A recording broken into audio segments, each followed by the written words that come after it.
Ang video naman natin ngayon ang El Nino San Sebastian Liner Corporation na isang minibus company sa norte ng Cebu.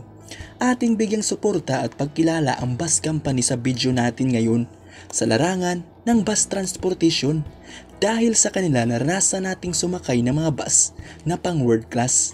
Ating alamin anong uri o klase ng mga bus mayroon na sila ngayon at ang kanilang mga pangunahing ruta. Pero bago tayo magsimula sa ating video, intro na tayo mga kabus fanatics. Kung bago ka pa sa aking channel, please subscribe, hit the notification bell for more video. Ang El Nino ay isang minibus company sa norte ng Cebu na nagpapatakbo ng mga bago at mga brand nyong bus units na locally assembled bus na mga ordinary bus. Ang El Nino ay isa sa mga dominanteng minibus company sa norte ng Cebu sa kasalukuyan at patuloy pa itong lumalago ang kumpanya. Ang kumpanya din ay tinangkilik na maraming pasahero sa kanilang araw-araw na pagbiyahe.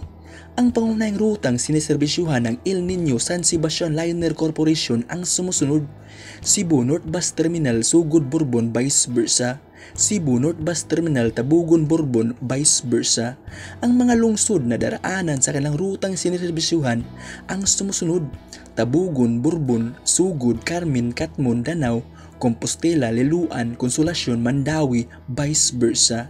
Ang mga bus units na maaari nating masakyan sa ating pagbiyahe sa El Nino ang sumusunod: Hino 30816 na locally assembled bus 2x3 seating configuration na isang ordinary bus, Puton Tornado locally assembled bus 2x3 seating configuration na isang ordinary bus, Isuzu NQR75 na locally assembled bus 2x3 seating configuration at ito ay ordinary bus.